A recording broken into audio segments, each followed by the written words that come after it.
It's 11:26 p.m.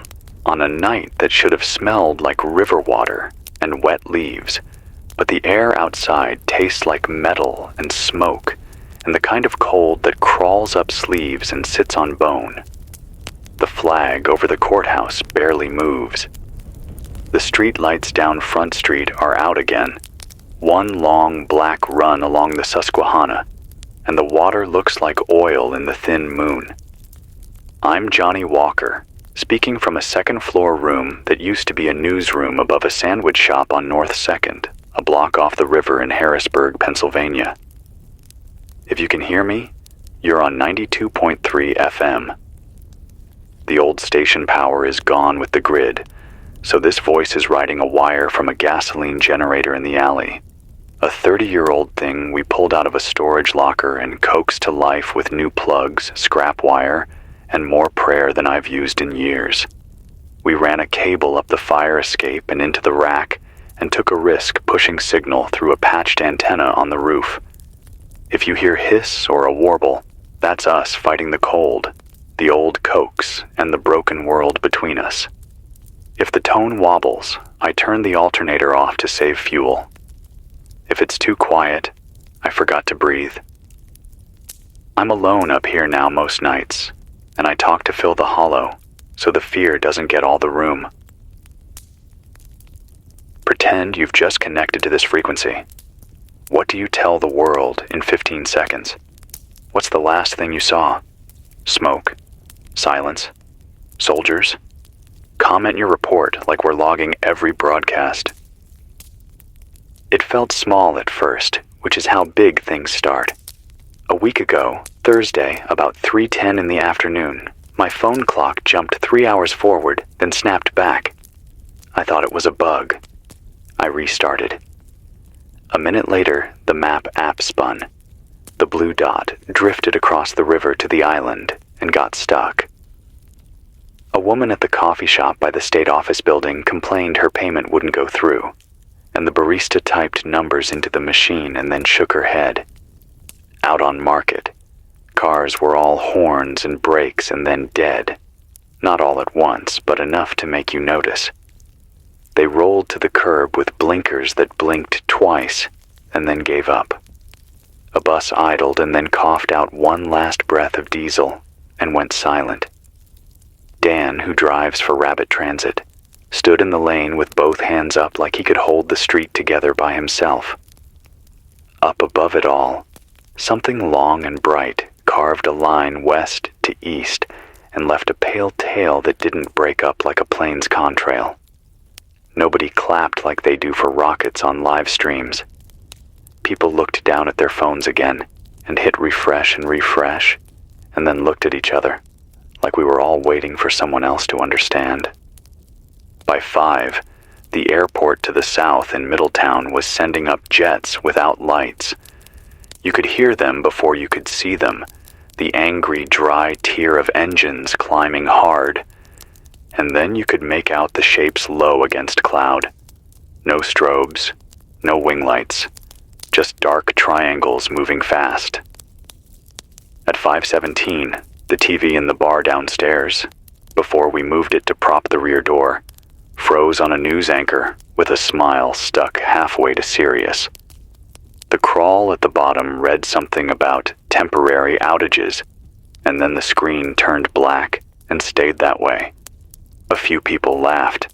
Someone said, "It's just another cyber thing," and named a city across the ocean like it was a brand you could blame.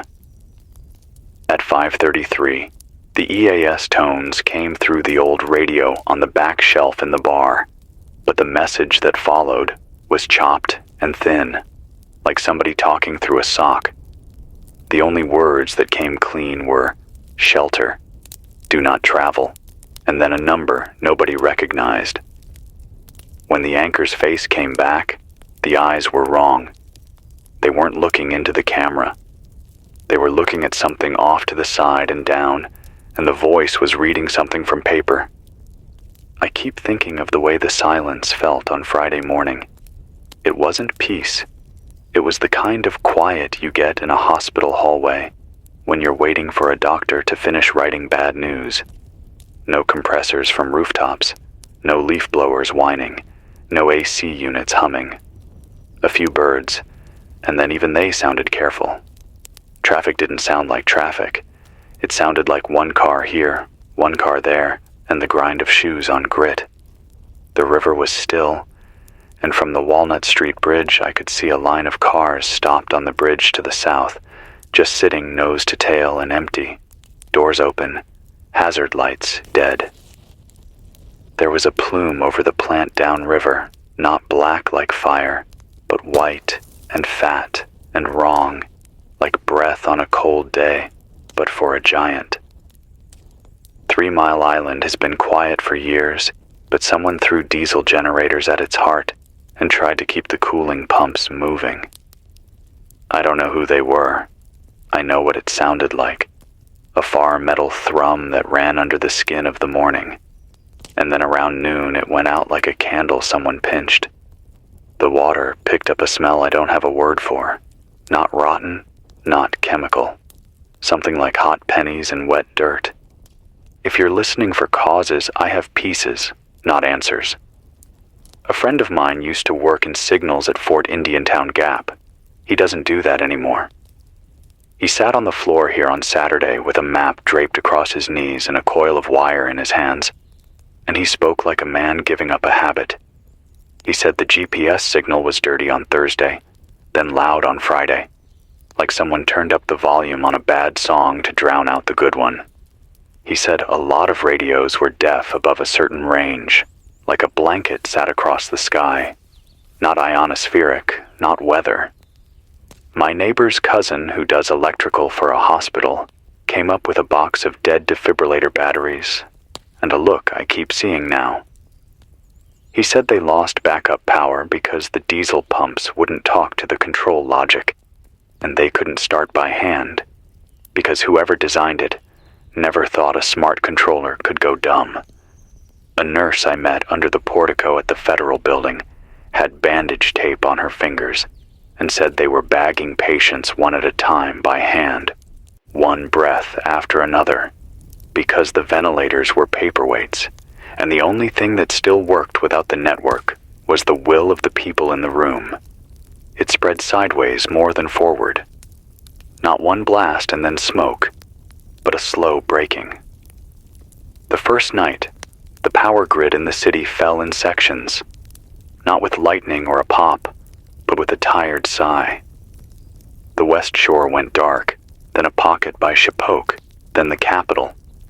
Someone in a pickup truck drove circles honking and yelling, and people came out to porches and squinted into the street like they'd find the old world there if they could only focus. Friday night, the EAS tones came again, and the voice was flat and unfamiliar, and kept saying, "Stand by for further instructions." And then nothing came. On the police scanner, which we pulled off a shelf in the basement and ran on a car battery, the dispatchers called for units that never answered. A firefighter I know from Allison Hill came up 2 hours before dawn, with hands that shook even when he held them tight. He said they ran a call to a nursing home, and when they got there, the staff had been sitting on the floor with the residents and telling stories to keep people calm because the emergency lights were dim and the batteries were almost gone. They moved people downstairs on blankets and put them on the sidewalk and waited for a bus that never came. They made a line with their bodies to keep the cold off the old ones. They stayed there until the sun warmed the roof tar and the quiet felt less like a threat and more like a pause. You asked for names and cities. I'm giving what I can. Denise from York walked in on Saturday morning with her daughter asleep on her shoulder and a soft pack of dog food under her arm. She said she left the car on Route 83 when the dash flashed every warning it had and then died rolling. She said the truck sat like parked whales, hoods up and hands inside, and no spark. And the men who drove them looked at each other and said things nobody can print. She said a man named Leon from Toledo walked with her as far as the rest stop because he didn't want her to be alone on the shoulder while the light went, and then he turned around and said he had to go the other way, because his mother was behind him somewhere in a silver Camry that wasn't moving. May from Lancaster gave me a folded paper with a list of names. Her brother works nights at a cold storage warehouse right off the turnpike. She said the freezers warmed and the lights went to their last dim ring, and then out. And she and the crew loaded what they could into every van and pickup in the lot, and drove meat and milk to churches and schools before the engines died too. She said they wiped sweat with freezer gloves and laughed until the laughing stopped being funny. Later that day, 2 teachers from a middle school on the hill brought a box of index cards, the kind you use for spelling tests, full of handwritten notes from parents to kids and kids to parents, because phones were dead and the walk between home and school was a long risk. We got to play mail for a day. I read a lot of them out loud on air. If you hear your name tonight, it's because a pen and paper kept you connected when satellites forgot us. I'm asked, when I go out in the afternoons for water and to trade batteries for gasoline, what this is. I'll give you what I know and what I'm guessing. This feels like a war with the parts we never see on TV. Not tanks on Main Street and flags, but the quiet things first. The satellites that tell clocks where they are. The ATC screens that keep metal birds from touching at the wrong time. The fiber under the ocean, which we treat like magic, but is just glass and light, and can be cut with the right tool. The power stations that have 10 layers of digital lock on a knob that used to be a hand wheel. I talked to a retired Air Guard loadmaster named Ortiz down in Steelton, who said she knew the sound of a scramble even after 5 years on the ground. She said the first night was a scramble without a destination, jets in the air with nowhere safe to land, because airfields were losing power and guidance, and the rules don't have a page for this. A man who wouldn't tell me his name but showed me a badge that used to matter said the way the signals went dirty didn't look like the sun. And if it wasn't the sun, it was hands. Hands far away or hands close, or both. He said 2 words and then shut up and looked at the river. Wide area. That can mean a lot of things. Jam, spoof, blind, or something I don't know enough to name. It is also something else now. It is the sound of the city emptying, not with a scream, but with a long exhale. Saturday night, around 1, I took the stairs down for a walk to clear a cough I couldn't shake, and down at 2nd and Pine, a man in a suit stood in the crosswalk looking east with his tie over his shoulder and his palms open. He said, "Where do you go when the map is wrong?" And I told him west, toward the mountain, because water runs down from there, and you can follow it back if you have to. He said his wife was stuck at the hospital where she's a technician, and he had 2 boys in a townhouse with their grandmother, and no way to know if they were cold. He said he walked 3 miles and felt like he hadn't moved at all. That's the kind of time we live in now. Motion without distance. Days without the numbers that make them make sense. The church bells downtown rang the hour wrong on Sunday morning because whoever wound them last did it in a hurry and never thought they'd be the clock of record again. If you are still in the city, I'm going to say things you already know, and then some you might not. Close off rooms. Share heat. Put wet towels under doors where smoke might come in if someone in your building is burning the wrong thing. Don't run a generator indoors, not even in a garage. The gas you can't smell will lay down on the floor and then stand up and push the air out of your lungs. Crack a window if you burn anything inside. Keep a pot full of water rolling when you have heat. Boil 3 full minutes after it starts bubbling, then cover and let it cool, and don't put your hand in it before it goes in the jug. If you have bleach that isn't scented, 8 drops per gallon of clear water, 16 if it's cloudy, shake and wait half an hour. If you can see or smell chlorine, let it sit uncovered for a bit to settle. If you have an old camping filter, don't throw away the extra O-rings and little bag of charcoal you never used. This is what they were for. Eat the cold food first. Anything you're saving for later won't be there if you get sick.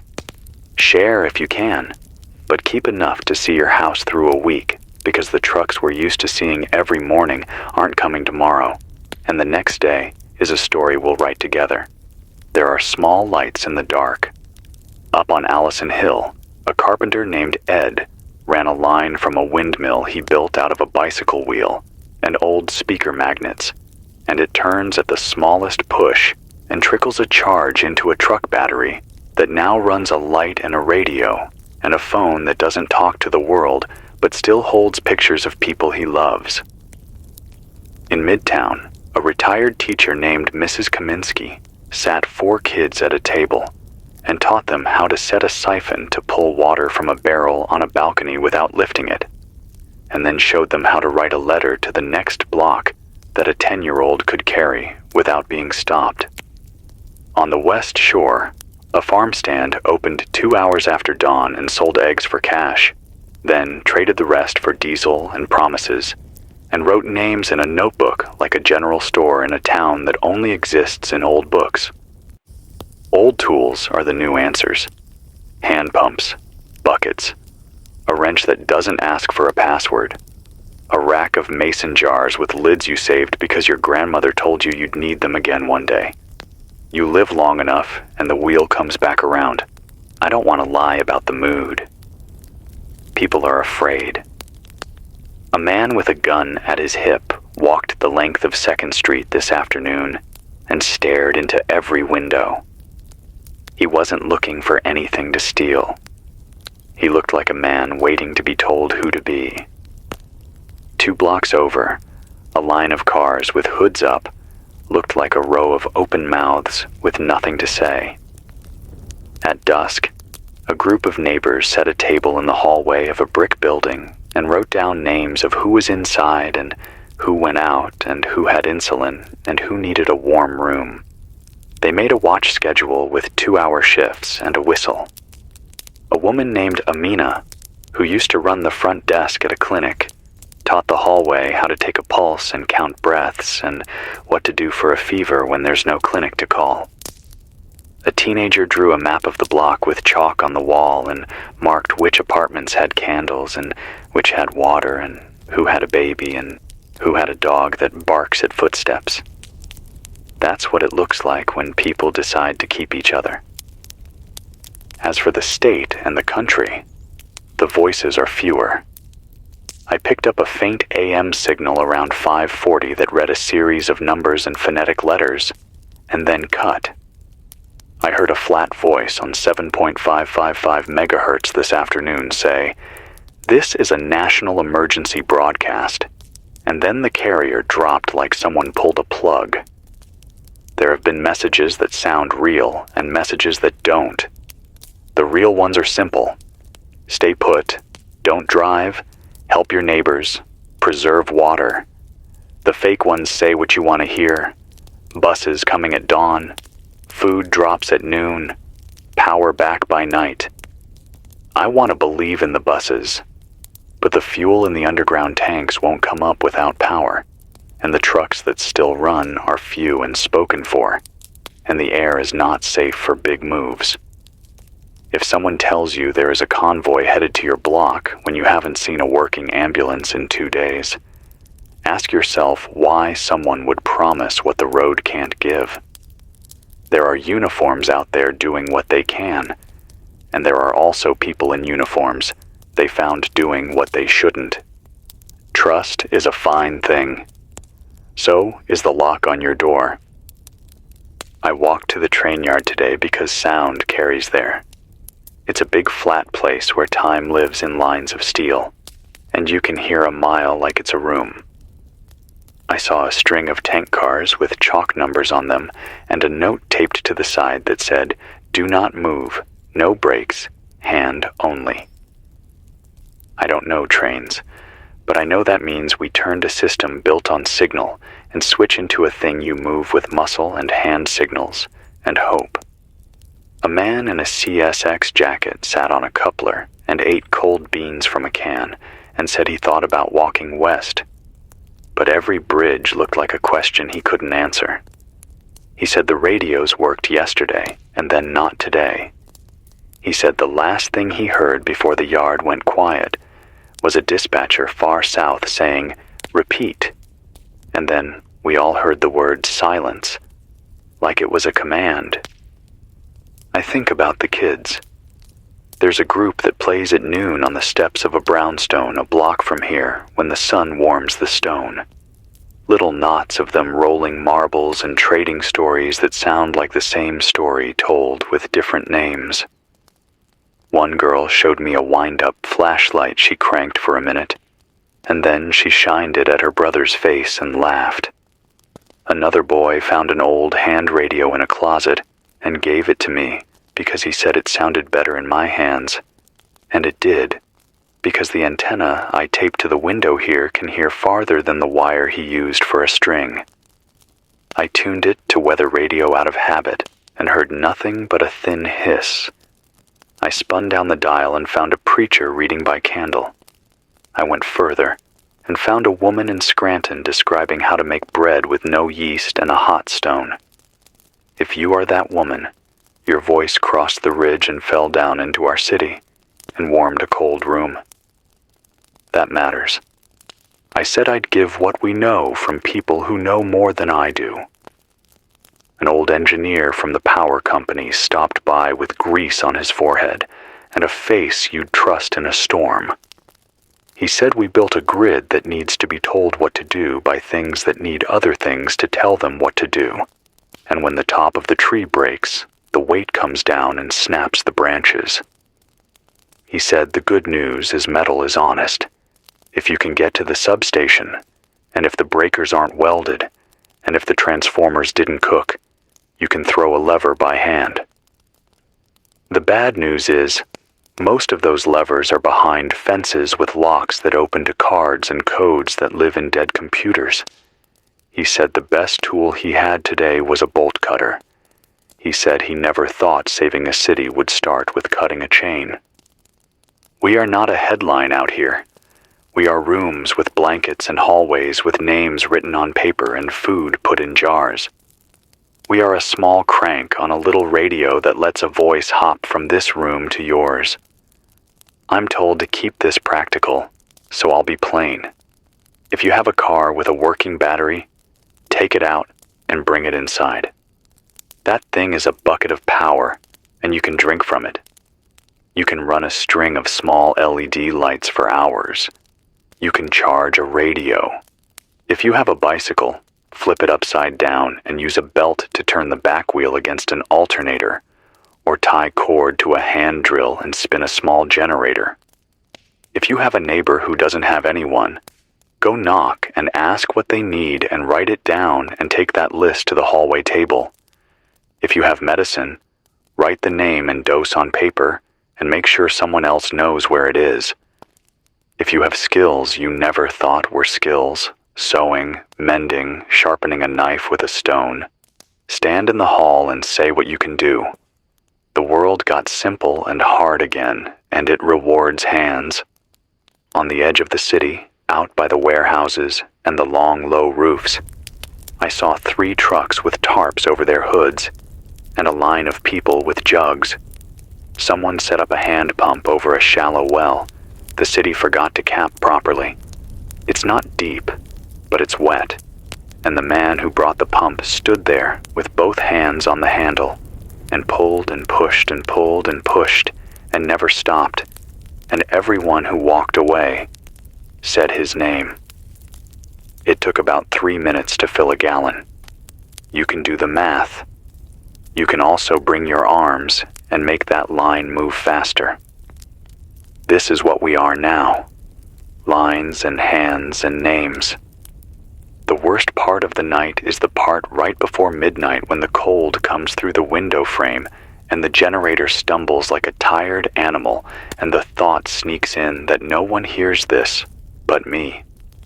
Then I remember the way your voices sounded when you stood in this room the last 2 afternoons. Denise, May, Ed, Amina, the man in the suit whose name I still don't know. And I remember that a voice traveling is not the same as a voice answered. It's enough. For now, it's enough. If you are out there, tilt the radio a little to the right, because the antenna we taped to the pipe leans that way, and it might make the hiss sit a little lower under my words. I need to ration the gas. We found 4 more 5-gallon cans in a shed behind a closed roofing shop, and we traded a box of batteries and 2 blankets and a jar of peanut butter to the owner's son for the right to carry them out. At $1 gallon an hour, if I'm stingy with the heater and keep the lights low, I can talk for 2 hours a night for the next week, maybe 10 days if the alternator we bolted to the generator takes some load.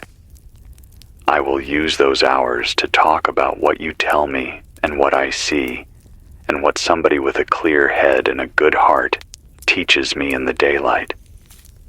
Tomorrow morning, if the wind is still and the sun throws enough into the little panel on the roof we scrounged from a greenhouse, I'll try to read names again at 8. If there's no voice, then listen at noon. If you hear nothing at noon, listen at sunset. I'll keep a rhythm you can hang your day on. That's what a station used to be, and what we are again. Before I end, one more small thing that isn't small. A man from the riverfront brings me 2 buckets of water every day and leaves them by the back stairs. He doesn't knock. He never says his name. He leaves them and is gone. One of the buckets always has a folded note under the handle that tells me what the river looked like at dawn.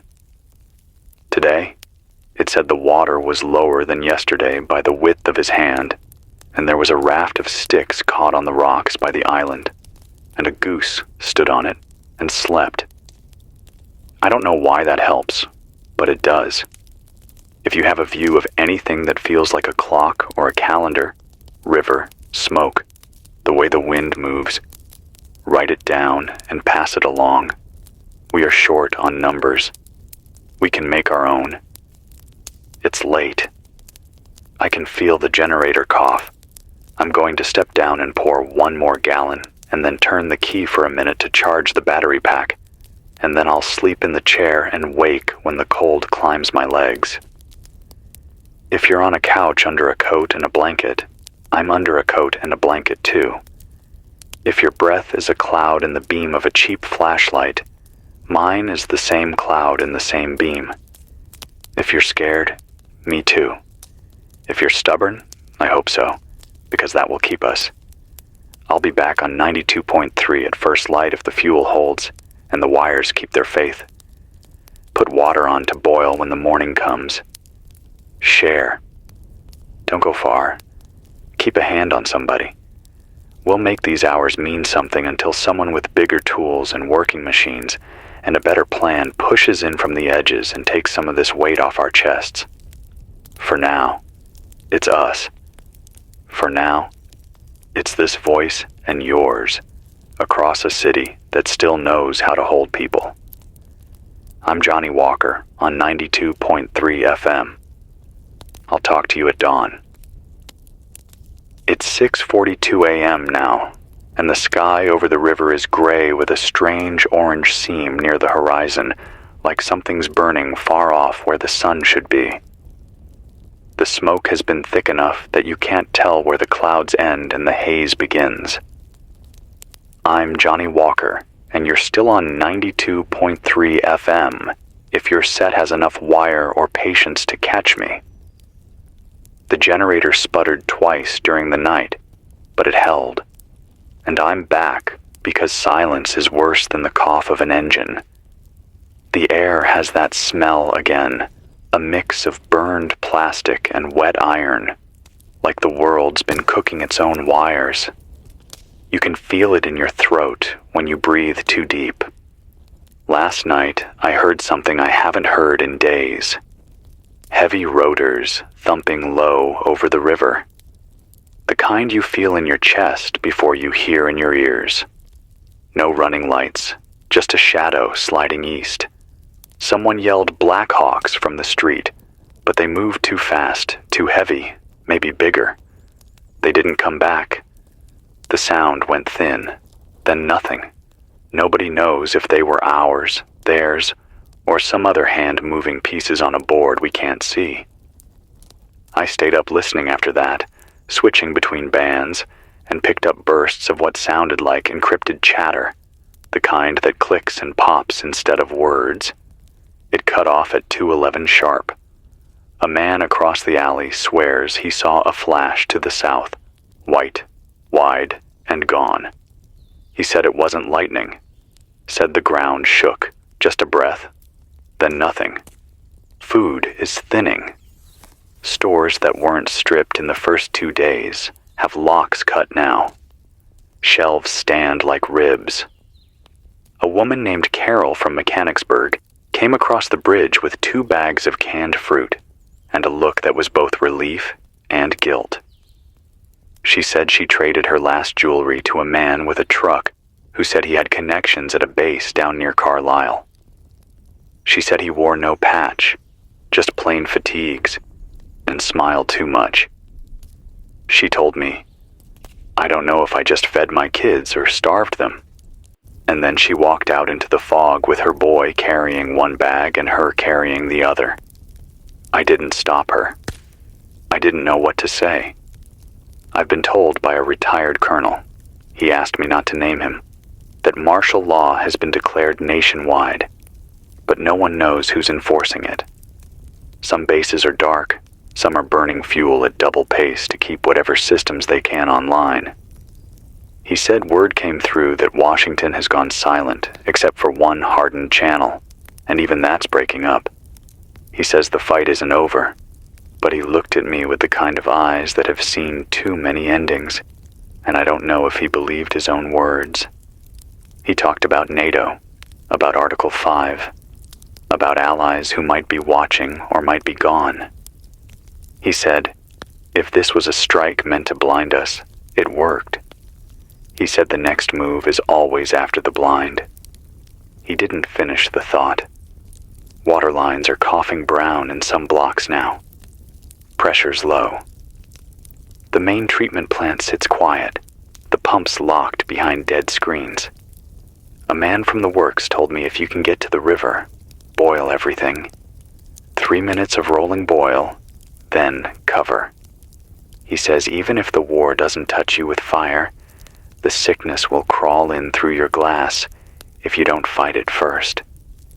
He gave me a jug of tablets that smell like swimming pools and said, don't waste them on coffee, save them for children. I put them on the table by the door.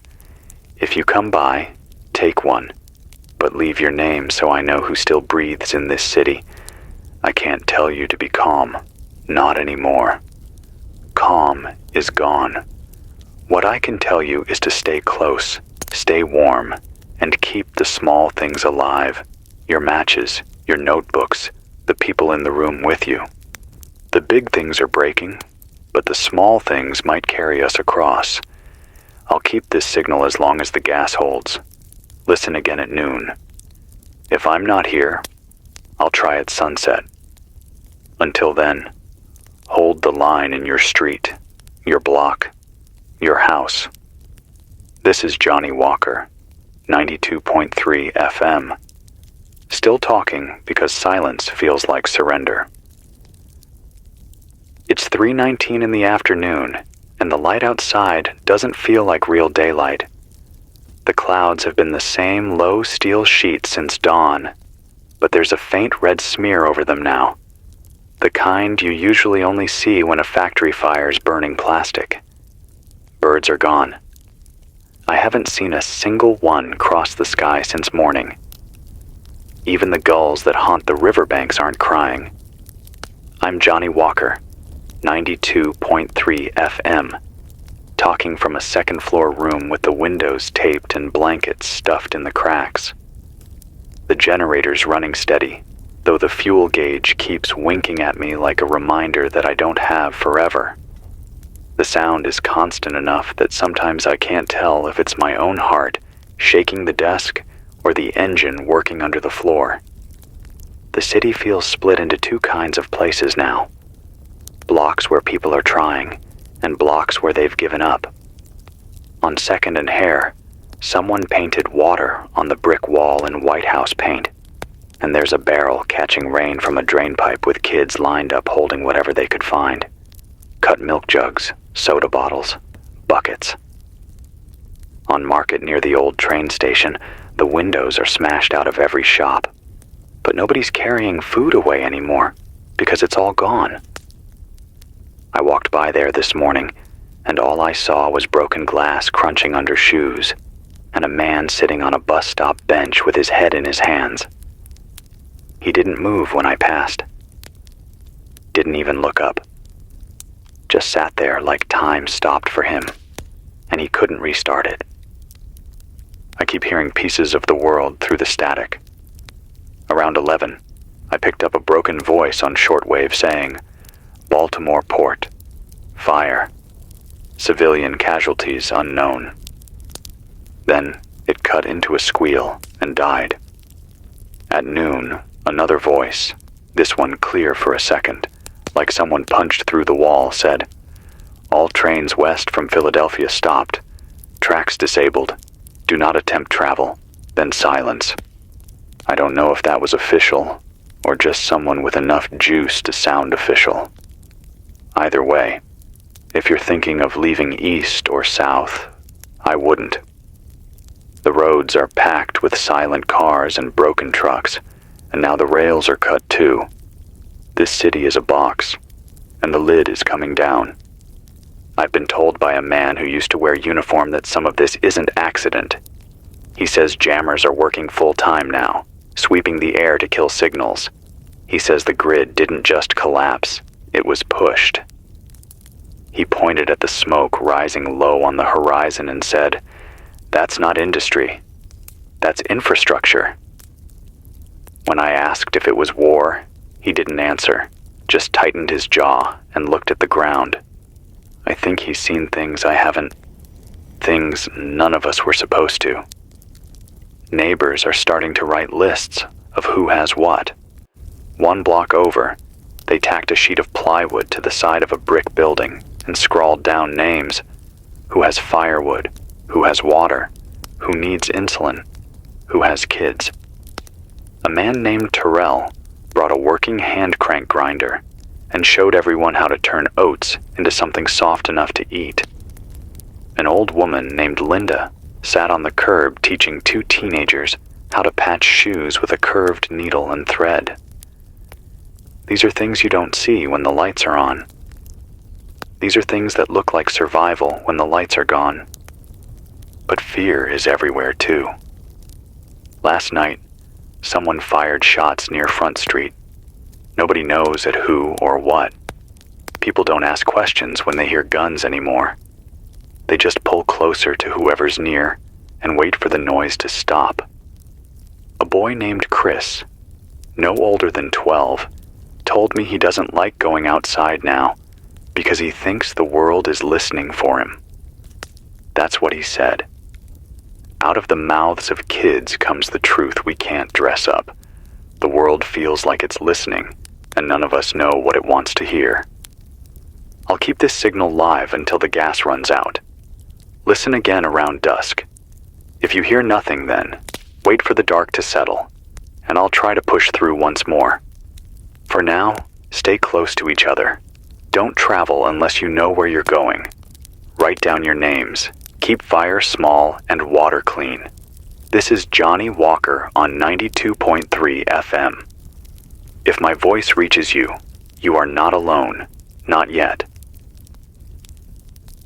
It's 9:07 at night, and the city feels hollow, like someone scooped the sound out of it and left just the shell. I'm Johnny Walker, still here on 92.3 FM, sitting in a room that smells of gasoline, candle wax, and the sweat of too many days without a real shower. The blankets on the windows are damp from condensation. The corners dark with mildew already, but they hold the cold back just enough that I can stay awake and keep the words moving. Out in the street, you can hear shoes sometimes, but never many. Always quick, always nervous, never stopping. It's strange how the absence of cars has made footsteps louder, like the ground itself is keeping count of who's still here. An hour ago, I saw the glow to the south again. Not a fire in one block, but something bigger, rolling up from behind the ridge like a pulse. The smoke carried fast, and now the air tastes like burnt plastic and copper pennies. I don't know if it was a refinery, a base, or something we weren't supposed to know about. People keep asking me if it's bombs. I don't know. No one does. What I do know is that every time the sky flashes, the air gets heavier with fear. A man named Robert stopped by earlier. He's from Carlisle, came in on foot, boots muddy to the knees. He swears the depot out there was hit. Said he saw the sky tear wide open and then nothing but silence. No sirens, no soldiers, just smoke. He doesn't know who did it. He doesn't know why. He just knows the earth shook and the ground swallowed the noise. I've been picking at the dial, searching for something steady. At 7:42, I caught what sounded like a government broadcast on AM. Flat, mechanical, maybe automated. It said, "Remain sheltered. Water is critical. Martial law." And then broke into static. No location, no verification code, nothing that felt real. If you hear voices like that, hold doubt in your hand before you trust them. A lot of us are so desperate for orders that we'll cling to any words that sound official. But there are people out there who know that, who use that. And not everyone telling you where to go wants you alive when you get there. This afternoon on Verbeke Street, neighbors dragged tables into the middle of the block and wrote down everyone's name in chalk. Beside each name, they put a mark. One for food, one for water, one for warmth. The board looked like a math problem too big for the chalk it was written with. Some names had none. They circled those names, and people stepped up with whatever they had. A half bag of rice, a gallon jug, a spare coat.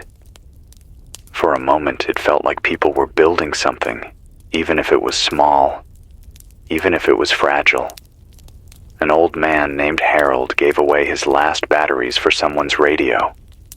He said he wanted his granddaughter's name circled twice, not his, but not all corners are kind.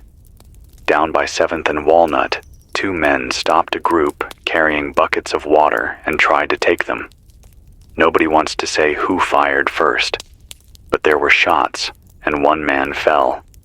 The buckets spilled into the gutter and ran down the hill like the city itself was thirsty.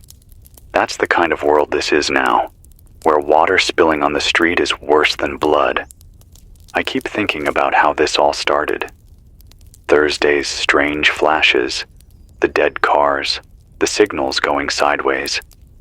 It wasn't one loud strike, but 100 quiet cuts that added up to bleeding out. A friend who used to work at the Pentagon once told me wars of the future would start with silence, not explosions. Silence in the grid, silence in the airwaves, silence in the places we didn't think could ever go quiet. That's what I hear now. The silence that says something bigger is moving, and we're only hearing the edges of it.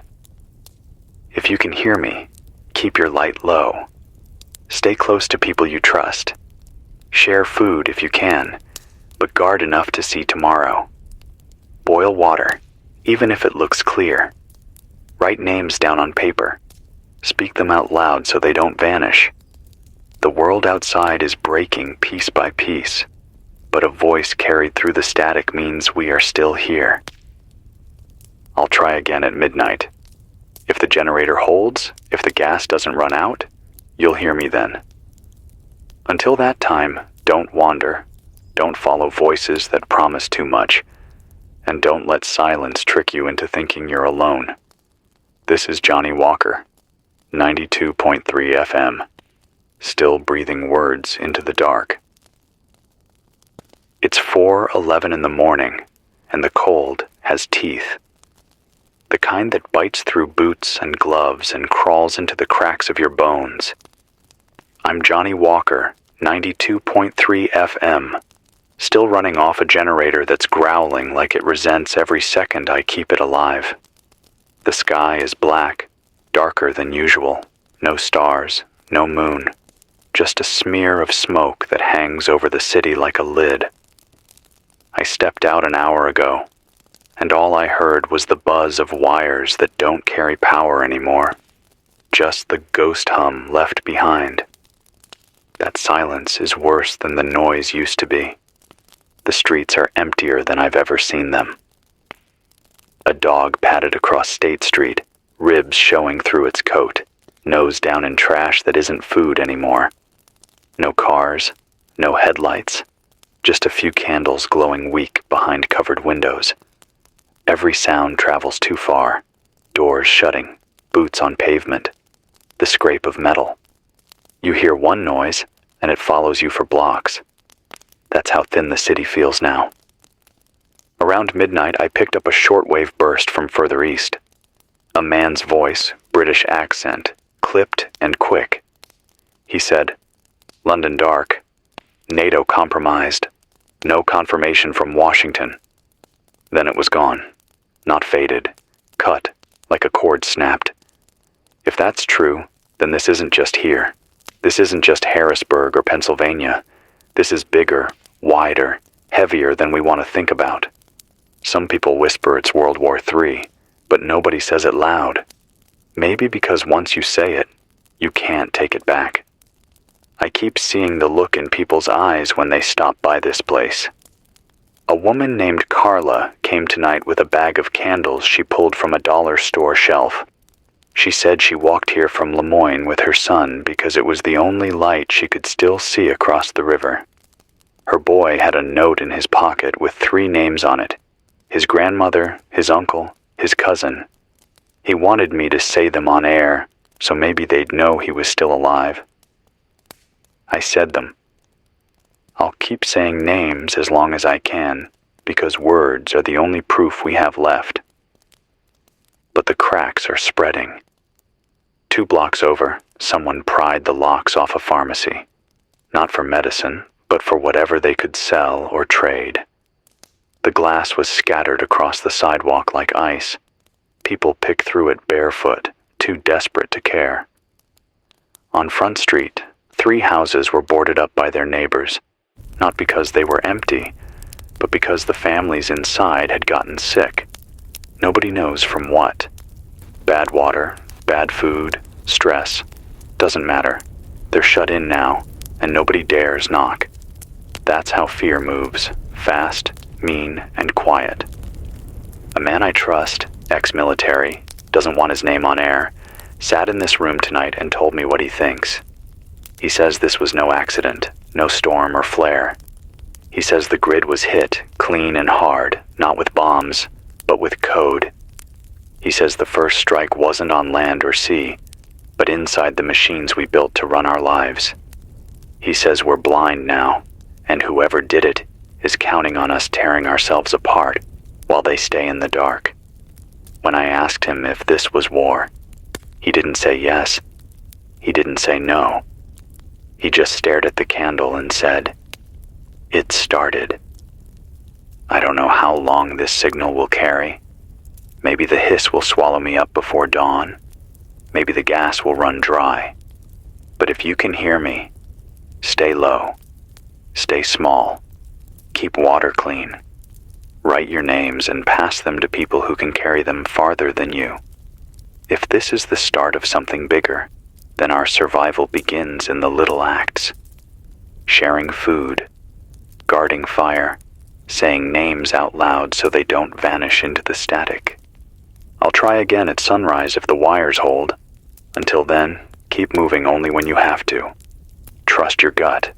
don't follow promises you can't see with your own eyes. This is Johnny Walker, 92.3 FM. I'll stay on the air until the silence takes me. It's 1:33 in the afternoon now, and the sun never showed itself. Just a pale gray light pressed down through smoke that hasn't moved since yesterday. The air is bitter, heavy, and every breath tastes like it scraped over ash before it reached my lungs. I'm Johnny Walker, still on 92.3 FM, still trying to hold a signal steady enough for anyone left with a working radio. The generator coughed twice this morning, and I had to bleed the line by hand. My hands still smell like gasoline, but at least the hum came back.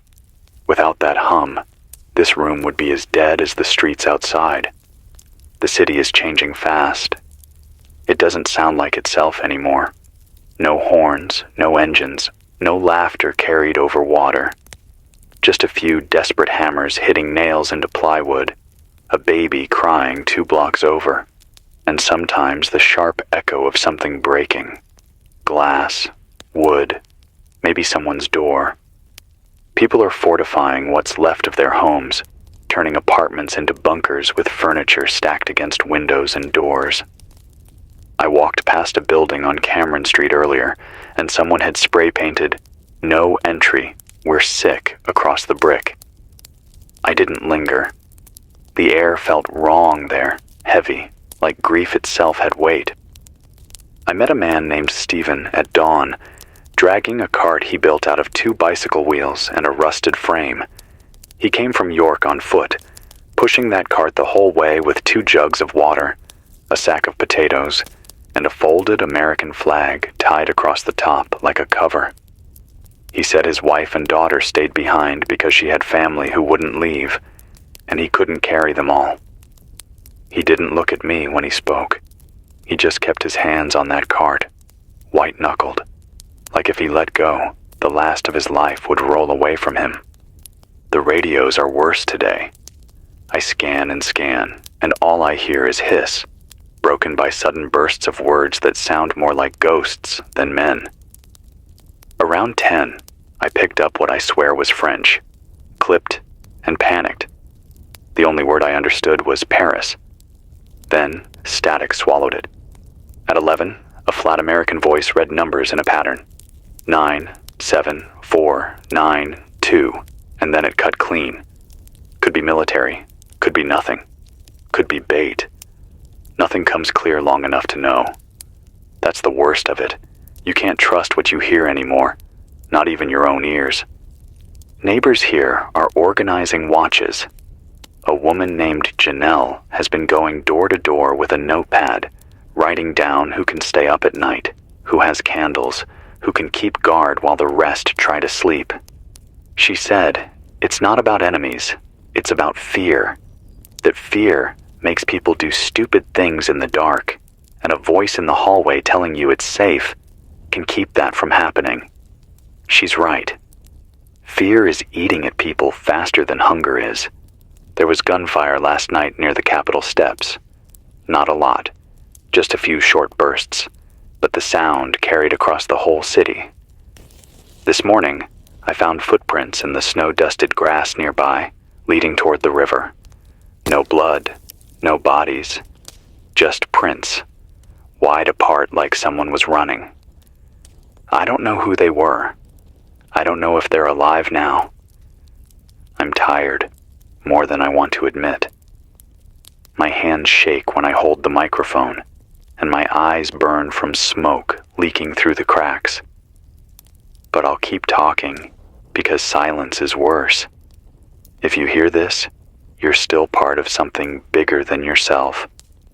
Don't let the fear hollow you out. Stay with your neighbors. Keep your water safe. Keep your names alive.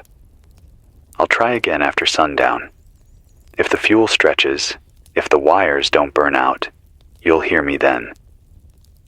This is Johnny Walker, 92.3 FM, holding the line with words as long as I can.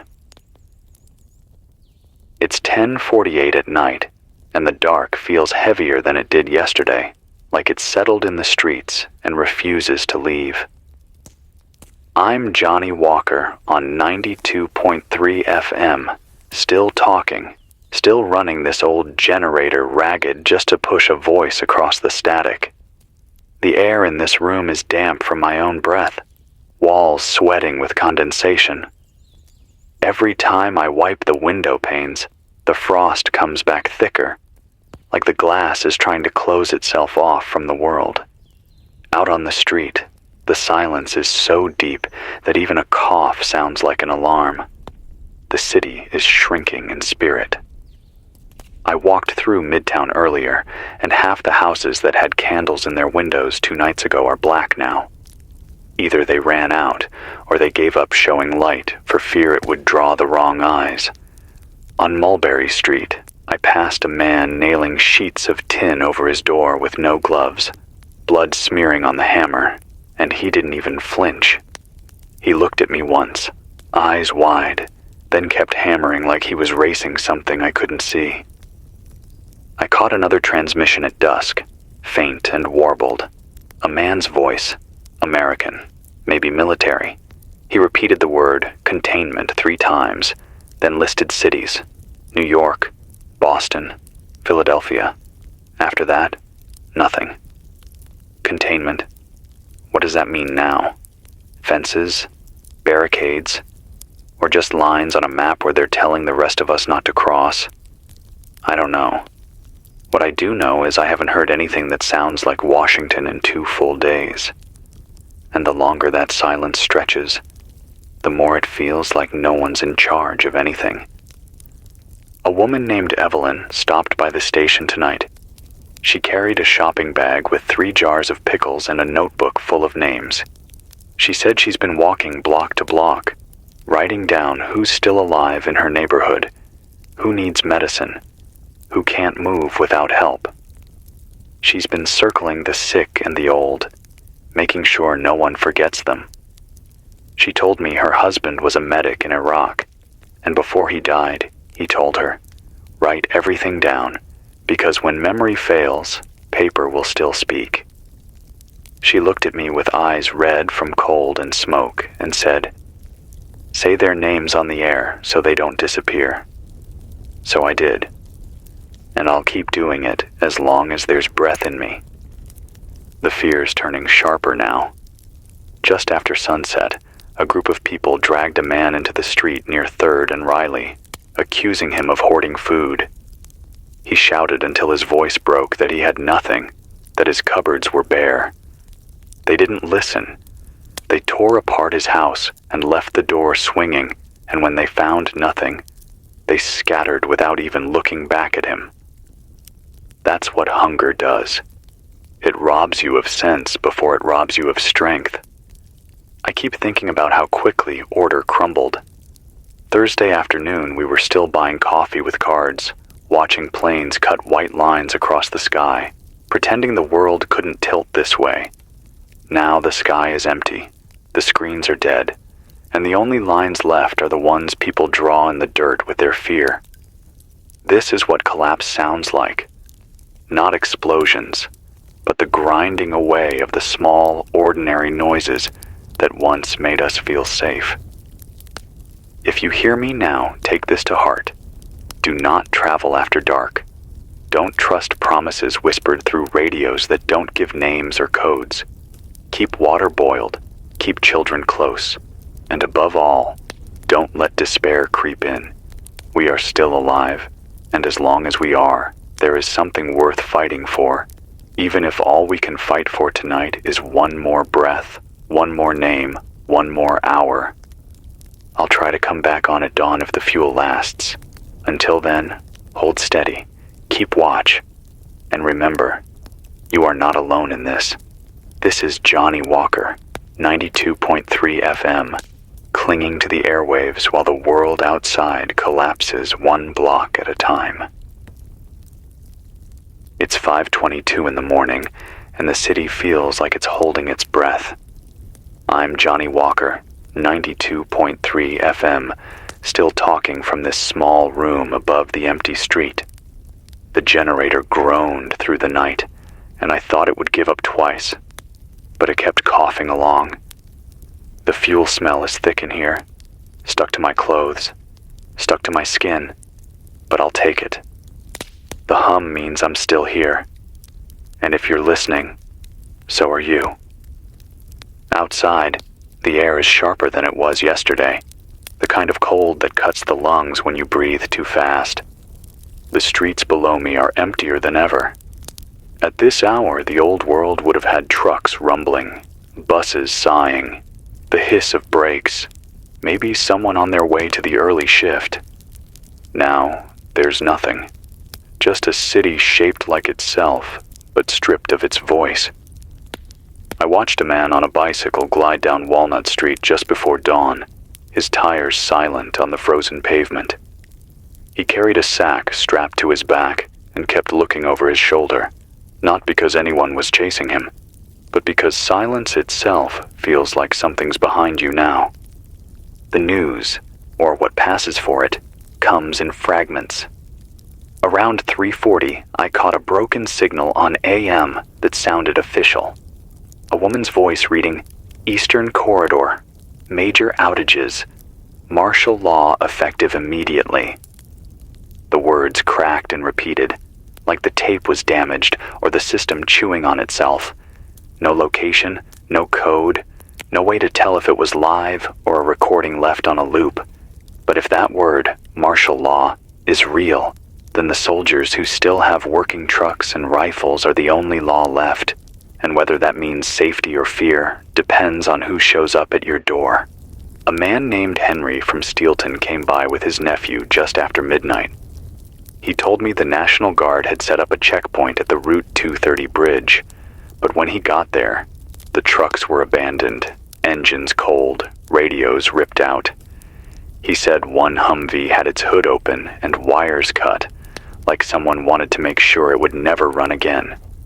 No soldiers, no lights, just silence and empty helmets left on the seats. He swears he heard voices in the distance, but he couldn't tell if they were human or echoes.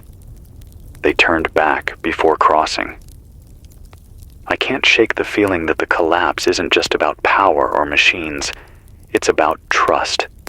The first few days, people stood in line, helped each other, traded what they could. Now I see more doors nailed shut, more windows dark, more faces that don't look at you, just through you. Last night I heard arguing 2 blocks down, loud enough to echo. Then a single shot cracked, and silence came back thicker than before. Nobody went to see. Nobody even leaned out a window. We all just sat in our corners, pretending we didn't hear. That's what fear does. But there are still sparks. Yesterday evening, on Verbeke Street, a group of neighbors made a stew in a dented metal pot over a small fire in a trash barrel. They fed anyone who walked by. A boy no older than 10 stood watch, holding a flashlight like it was a rifle. An old woman handed me a bowl, warm in my hands, and told me, "If we stop feeding each other, we're already gone." I believed her. It was the best thing I've eaten since this started.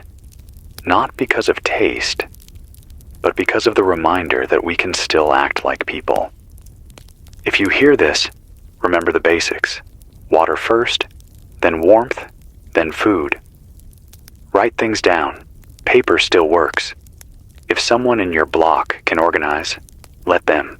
If someone has skills, let them teach. Share what you can, but guard what keeps you alive. Don't trust every signal you hear, not unless it gives you proof. And if you have a voice, use it, even if it's just to say your name in the dark. I'll try again near noon.